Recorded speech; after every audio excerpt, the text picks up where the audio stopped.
तो welcome students, आप सभी के अपने channel high level study back फिर से स्वागत है और जोर शोर से स्वागत करते हैं क्योंकि आपके लिए देखिए बहुत ही महत्वपूर्ण वीडियो होने वाली है। Very very most important video होने वाली है। ऐसा हम क्यों कर रहे हैं मेरे पेरेंट? देखिए, आपके लिए इंपॉर्टेंट वीडियो इसलिए है क्योंकि इस वीडियो हम आपको बताएंगे मेरे पेरेंट्स हिंदी के जो मॉडल पेपर है आपके 2022 के, ठीक है, उसको थोड़ा सॉल्विंग करके और आपको बताने का प्रयास करेंगे और समझाने का भी प्रयास करेंगे। देखिए मेरे पेरेंट्स, आपको ज़्यादा से ज़्यादा चैनल को शेयर करना है, लाइक करना है और कमेंट करना है, ठीक है।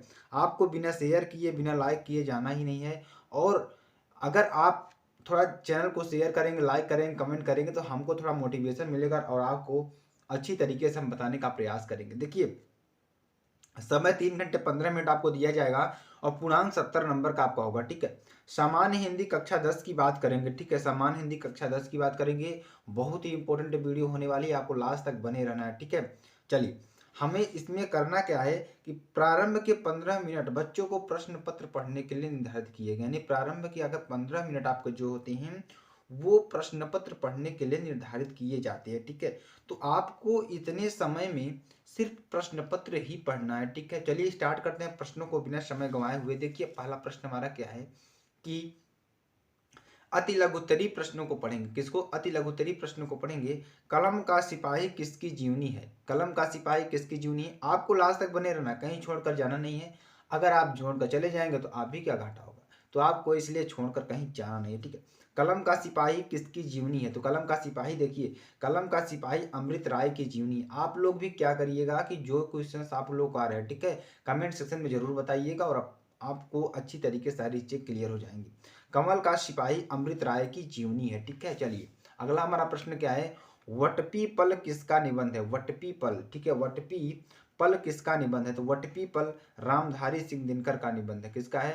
रामधारी सिंह दिनकर का निबंध है, ठीक है। चलिए अगला आपको बताते हैं, निर्मला किसका उपन्यास है? ठीक है, तो क्या है हमारा प्रश्न अगला? वटपीपल किसका निबंध है? ठीक है, तो वटपीपल रामधारी सिंह दिनकर का निबंध है। बहुत ही important, very very most important category में इसको रखिएगा क्योंकि ये सारे मॉडल पेपर आपके लिए ही सिर्फ बनाए गए हैं, क्योंकि आपको हम रात दिन एक मेहनत करके आपको पढ़ाने का प्रयास कर रहे हैं, ठीक है। निर्मला किसका उपन्यास है? जो निर्मला है मेरे पेरेंट्स, किसका उपन्यास है? तो निर्मला प्रेमचंद्र का उपन्यास है। किसका है? प्रेमचंद्र का उपन्यास है, ठीक है। राष्ट्रीयता किसका निबंध है? जो राष्ट्रीयता है किसका निबंध है? तो राष्ट्रीयता है मेरी पेरेंट्स वहाँ गुलाब राय का निबंध है। किसका है? गुलाब राय का निबंध है। तो आपको अच्छी तरीके से समझ में आ गया। चलिए आगे आपको बताते हैं। देखिए अगला हमारा जो प्रश्न है, शिक्षा और संस्कृति किसकी कृति है? शिक्षा और संस्कृति किसकी कृति है? तो डॉक्टर राजेंद्र प्रसाद की कृति है। किसकी है? डॉक्टर राजेंद्र प्रसाद की कृति है। वेरी वेरी मोस्ट इंपॉर्टेंट प्रश्न है मेरे पेरेंट्स, जो कि आपके एग्जाम में बहुत ज्यादा आने वाला प्रश्न है, ठीक है। रीतिकाल के रीतिबद्ध कवियों में से किन्हीं दो के नाम लिखिए, ठीक है। रीतिकाल के रीतिबद्ध कवियों में से किन्हीं दो के नाम लिखना है। तो आपको देखिए, हमारे क्या है, केशव दास और बिहारी। कौन है? केशव केशव और बिहारी रीतिबद्ध काव्यधारा के कवि हैं। कौन है? रीतिबद्ध काव्यधारा के कवि है, ठीक है। चलिए आगे आपको बताते हैं, काव्य के दो भेद कौन कौन से हैं? काव्य के ऐसे कौन से वेद हैं? दो कौन कौन से वेद हैं, ठीक है, भेद हैं।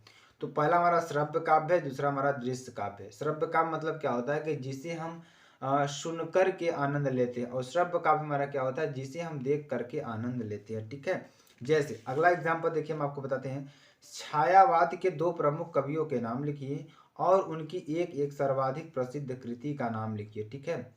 ये देखिए वेरी वेरी मोस्ट इंपॉर्टेंट प्रश्न है आपके एग्जाम के दृष्टिकोण से और बहुत ही महत्वपूर्ण है, ठीक है। तो ये ऐसे प्रश्न है जो आपके एग्जाम में बहुत ज्यादा आने वाले हैं, ठीक है।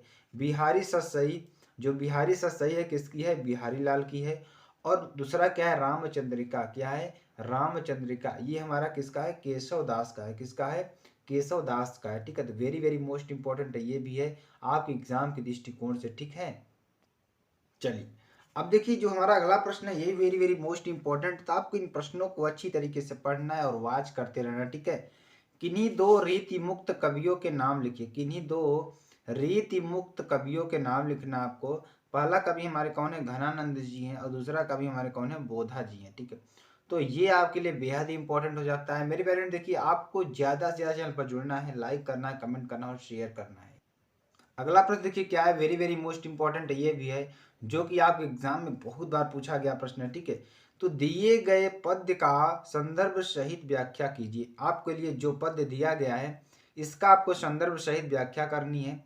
तो व्याख्या कैसे करेंगे आपको थोड़ा हम बता दें। देखिए पद्य क्या दिया है कि धूरि भरे अति शोभित श्याम जू, तैसी बनि सिर सुंदर चोटी, खेलत खात फिरे आंगना, पग पैजनी बाजत पीरी कछोटी, बा छवि को रस खान बिलोकत, बारत काम कला निज कोटि, काग के भाग बड़े सजनी, हरि हाथ सो लय गयो माखन रोटी।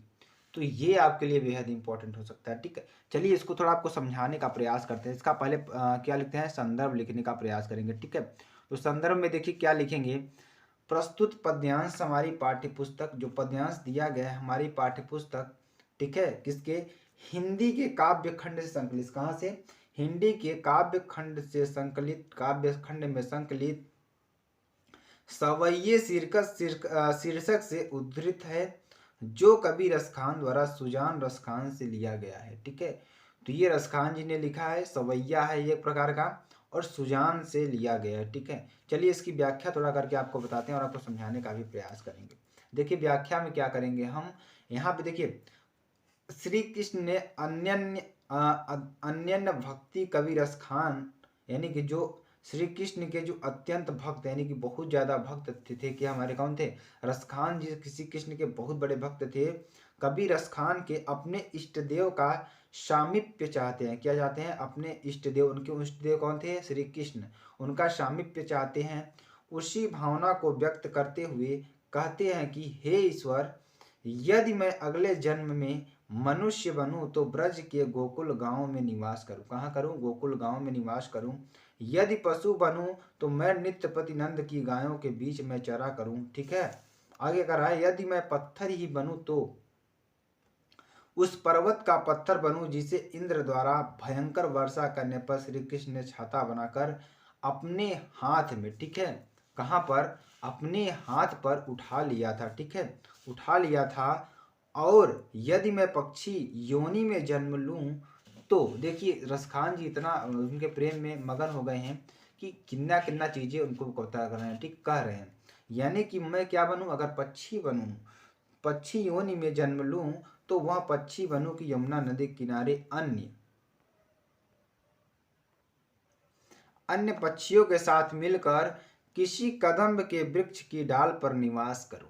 तो ये रसखान जी कहते हैं वेरी वेरी मोस्ट इंपॉर्टेंट आपके लिए है और आपके एग्जाम के दृष्टिकोण से लिए बहुत। अभी काव्य संदर्भ की बात कर लेते हैं। देखिए इसमें भाषा जो प्रयोग की गई है वह ब्रज भाषा प्रयोग की गई है, और जो इसमें रस प्रयोग किया गया है शांत रस प्रयोग किया गया है। ठीक है, अलंकार की बात करते हैं, अलंकार इसमें अनुप्रास अलंकार दिया गया है। और गुण की बात करते हैं, गुण इसमें प्रसाद गुण है। ठीक है, छंद क्या है हमारा, सवैया है। तो ये इतनी चीजें आपके दी गई हैं, वेरी वेरी मोस्ट इंपॉर्टेंट है, आपको एग्जाम में ये सब सारी चीजें लिख देनी है। ठीक है स्टूडेंट्स, तो आपको यह मॉडल पेपर कैसा लगा कमेंट्स से जरूर बता सकते हैं। फिर मिलते हैं नेक्स्ट वीडियो में नए टॉपिक के साथ, तक के लिए जय हिंद जय भारत।